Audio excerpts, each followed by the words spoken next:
ये सबसे अहम सवाल है। हमारे मीडिया भाई भी काफी इसके ऊपर बेचैन है।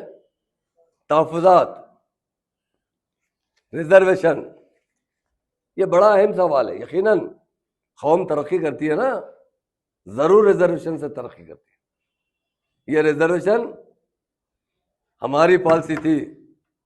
टीआरएस पार्टी 2001 में कायम हुई थी, 27 अप्रैल 2004 में हम कांग्रेस से अलायंस करे थे, क्योंकि हमें क्या चाहिए था? तेलंगाना चाहिए था। तेलंगाना होना तो बिल पार्लियामेंट में पास होना जरूरी है। हम आगे 17 एमपी क्या कर सकते थे? 100 साल भी लड़ते रहेंगे ना, तो नहीं ले सकते तेलंगाना। सीएम साहब ने पहले कांग्रेस से अलायंस किया। कांग्रेस के अंदर कांग्रेस का मैनिफेस्टो था, हमारा अपना मैनिफेस्टो था। हमारे मैनिफेस्टो में सीएम साहब ने 12% रिजर्वेशन का देने का ऐलान किया था, मगर कांग्रेस के मैनिफेस्टो में नहीं था। अब हम लोग क्या है, हमसे वायदा किया था कि हम 2 साल में आपका तेलंगाना देंगे। हम उनके साथ 2 साल तक रहे। हमारे सारे मिनिस्टर, सारे एमएलए, खुद केसीआर साहब भी रिजाइन कर दिए थे। अब रिजाइन के बाद तो इलेक्शन आता है। सीएम साहब करीमनगर से फिर एमपी लड़े थे। वाइस राजशेखर रेड्डी साहब सारे मिनिस्टरों के साथ, तेलंगाना के 17 मिनिस्टरों के साथ और कुछ एमपीओ के साथ केसीआर साहब के खिलाफ कैंपिंग करने करीमनगर आए थे। उस वक्त हुआ कि हम जब 12% की बात करें मुसलमानों को वोट लेने के लिए, कांग्रेस ने जब वायदा किया कि हम भी 5% देंगे। 5% का वायदा करने के बाद इलेक्शन होगा। जो सीटें हम जीतने थे जीती, उन्होंने जो जीतने के सीट जीते, मगर अब 5% के लिए कोशिश करते रहे। उसके बाद वो बोले कि नहीं 5% देंगे, 4% देंगे। मैं एक बात पूछना चाहता हूं, कल ने बीजेपी ने ऐलान किया ये सुप्रीम कोर्ट से जो स्टे है ना, हम हटा के 4% रिजर्वेशन भी बर्खास्त करवा देंगे। वो तो सही है, बीजेपी का एजेंडा है।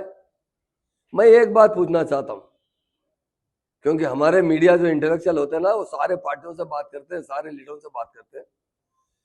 हमने क्या किया 12% के लिए? हमारी हुकूमत आई, हम सुधीर कमेटी बिठाई। सुधीर कमेटी की रिपोर्ट आने के बाद हम वो बिल असेंबली में लाए। असेंबली के बाद वो बिल पास करने के बाद काउंसिल में पास करे, उसके बाद गवर्नर से अप्रूवल लिए, वो पार्लियामेंट को मोदी साहब को प्राइम मिनिस्टर को भेजाए। मगर हमको यकीन था कि, और हमको उस वक्त नहीं मालूम था 2004 में कि हम जब पावर में, पहले तो हमको पावर में आना ही नहीं मालूम था। हमको एक ही मालूम था, हमारा तेलंगाना हम लेना है। जब कांग्रेस पावर में आई, डेफिनेट 2004 से 14 तक, हम उसके लिए भी अप्रिशिएट करें। आप दीजिए 5%। क्यों वो लोग असेंबली में नहीं लाए? क्यों काउंसिल से पास नहीं करवाए? क्यों गवर्नर से अप्रूवल नहीं लिए? अगर उनकी दिल्ली में भी उनकी हुकूमत थी, गली में भी उनकी हुकूमत थी, अगर वो 5% भी पार्लियामेंट में पास कर देते ना, इसलिए मैं कहता हूं कि इंसान की नीयत अच्छी होना चाहिए। 5% भी असल में पास कर देते ना, अल्लाह का शुक्र है 4% से भी फायदा हुआ। मैं नहीं होता हूं। अगर 5% असेंबली में पास कर देते, वो रिजर्वेशन लाइफ लॉन्ग के लिए हो जाता। कुछ दिन पहले पार्लियामेंट में केस आया था, सीएम साहब ने खुद मुझसे बात की, मुझे कहा महमूद भाई ये रिजर्वेशन किसी तरह कायम रहना चाहिए। मैंने सुप्रीम कोर्ट के बड़े बड़े वकीलों से बात किया। सीएम साहब ने कहा 1 से 10 वकील लगाइए, 100 करोड़ भी खर्चा होते ना, ये रिजर्वेशन बर्खास्त नहीं होना चाहिए, कायम रहना चाहिए। ये कहने वाला कोई लीडर है तो वो केसीआर है। और आज हमको कहते हैं कि हम 12% कैसा देंगे? आप जानते हैं, आप 5% भी हमारे दबाव पे दिए हैं। अगर टीआरएस पार्टी नहीं बनती ना, मुसलमान रिजर्वेशन नहीं देते थे मुसलमानों को। हमारी दबाव पे आकर वो 4% का रिजर्वेशन बिल पास, असेंबली में नहीं पास किया, काउंसिल में पास नहीं किया, जियो पास किया गया। जियो को किसी ने चैलेंज किया, आज सुप्रीम कोर्ट में मसला अटका हुआ है।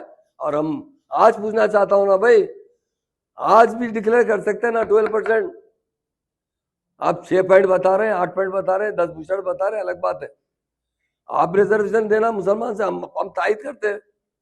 आज राहुल गांधी साहब डिक्लेयर कीजिए, मैं इमीडिएट हमारी सेंटर में गवर्नमेंट आएंगे, हम जरूर 12% रिजर्वेशन देंगे। और एक बात बताना चाहता हूं मैं, हम फ्यूचर में कभी भी मर जाएंगे मगर बीजेपी से अलायंस नहीं करेंगे। हम वो पार्टी से अलायंस करेंगे जो सेकुलर होगी। बहुत बताएगा 2024 के अंदर कौन सी पार्टी हिंदुस्तान में मेजॉरिटी लेकर आएगी या थोड़ी बहुत कम ज्यादा हमारी सपोर्ट से बन सकती है। तो हम 100% सेकुलर पार्टी को सपोर्ट करेंगे। और जब ये एजेंडे में रखेंगे कि हमने 12% का वायदा किया था, इसका बिल पास कीजिए, अगर कोई एतराज करते तो 1-2% कम ज्यादा पे मान लेंगे, मगर मुसलमान को 4 से 8, 10, 12% तक पूरा हक दिलाने के लिए हम मुकम्मल कोशिश करेंगे।